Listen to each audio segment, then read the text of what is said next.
no meio espírita, não sei se você já se deparou com isso, mas me parece que é o povo que tem mais medo de morrer, é o espírito, né, Léo? Porque existe uma diferença entre ter medo da morte e medo de morrer. O medo da morte é natural, é instintivo, isso é desde a idade da pedra lascada que a gente morava nas cavernas, tinha medo de ser devorado, isso aí é óbvio. Mas de morrer, né? Então, no livro aí você tem um capítulo onde você fala sobre a fisiologia da morte, né? E isso é fantástico. Como você nos falaria mais sobre isso? Olha, você sabe que eu acho que a gente tem medo de morrer porque a gente tem a consciência pesada, né? Assim, todo mundo morre de medo de ir para o umbral, né? Que na verdade a gente substituiu o inferno pelo umbral. A gente tem que parar para pensar um pouquinho nisso, né? A gente acredita num Deus infinitamente bom e justo. Ele não vai mandar a gente para o inferno, gente. Pode ficar tranquilo. E se você for para o umbral, quem mandou você para lá foi você mesmo. Ele vai fazer de tudo para te tirar de lá, né? Então, eu acho que a gente precisa estudar mais para perder o medo de morrer. Você falou muito bem, eu nunca tinha pensado desse jeito, mas o medo da morte é uma coisa, o medo de morrer é outra. Eu tenho medo da morte das pessoas que eu amo, mas eu não tenho medo da minha morte e também não tenho medo de morrer, não. Eu acho que, aliás, eu tenho medo de viver, dependendo de como ficarem as coisas. Acho que é muito melhor ir embora logo, né? Não tem aquela parte do Evangelho que diz assim: se fosse homem bom, teria morrido, né? É, Então quer dizer que não é aqui que é o negócio, lá é que é o bom, né? Aqui não é. até Mas é porque um processo. quem nos levaria é nosso estado de consciência também, né? A Exato, consciência pesada, né? Não é isso, Décio? é isso mesmo. Então é a nossa consciência pesada que nos assombra, né? Não são as leis divinas, não. Então é assim: o nascer e o morrer são também fisiológicos, né? Porque a nossa existência ela evolui em ciclos, pelo menos até o plano crístico. Aí depois eu não sei. Mas até chegar no plano crístico, a nossa existência, desde que a gente foi criado como alma, como princípio inteligente permanentemente individualizado, ou até antes disso, quando a gente ainda não existia como indivíduo, a nossa existência evolui em ciclos. E o ciclo, todo ciclo tem começo, meio e fim, né? Nascer e morrer são dois fenômenos idênticos, mas que eles trabalham em sentidos contrários. Eles funcionam em sentido contrário.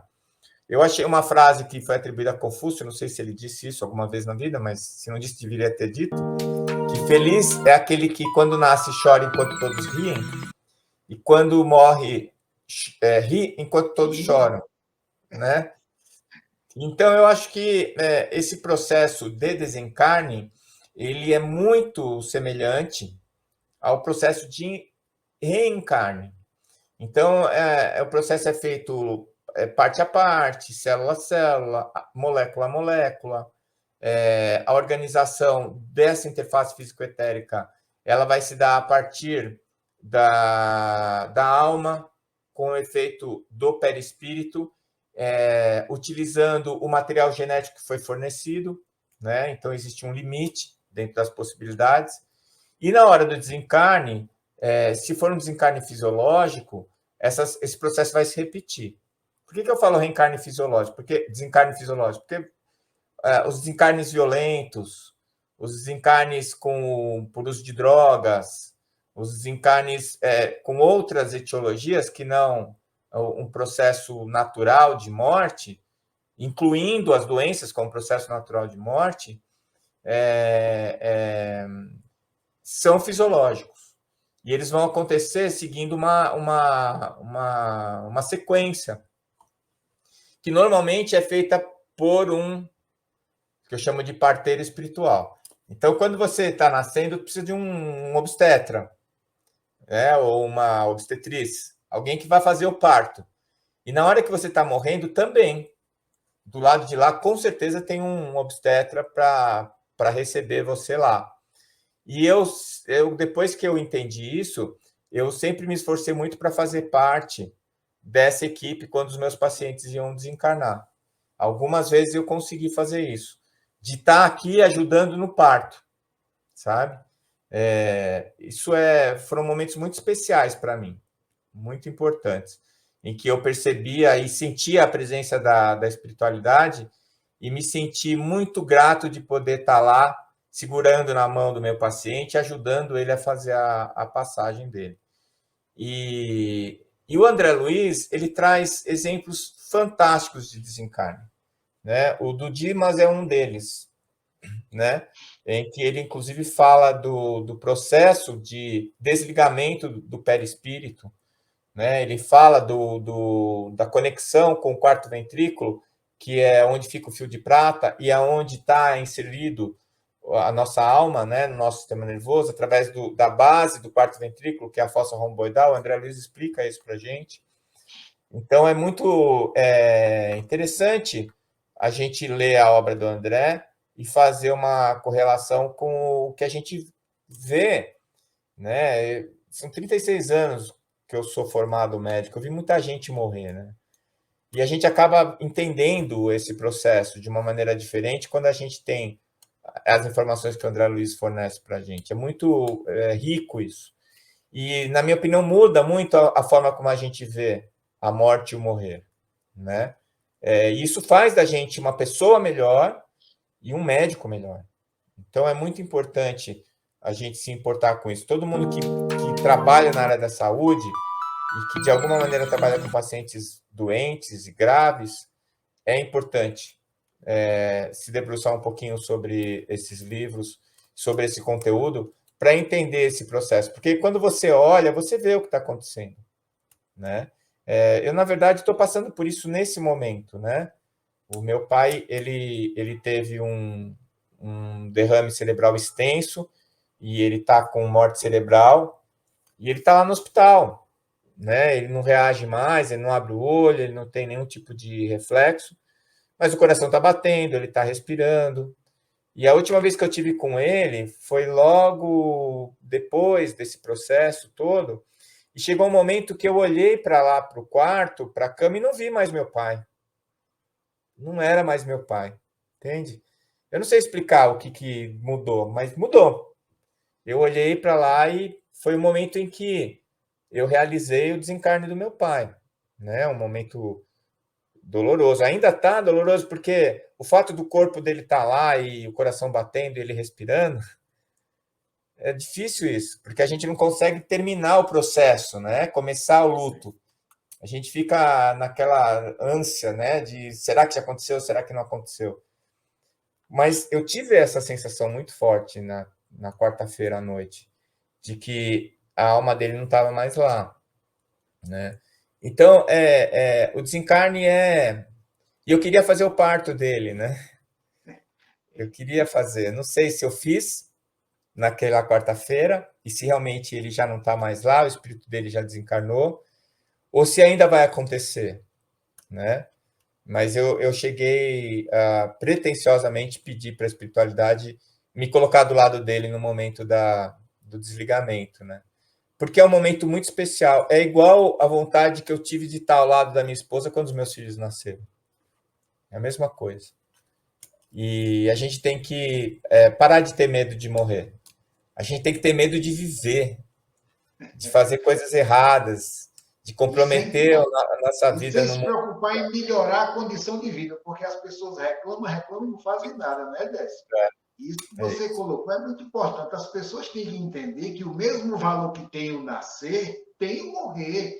E as pessoas, às vezes, extrapolam isso com o egoísmo, né?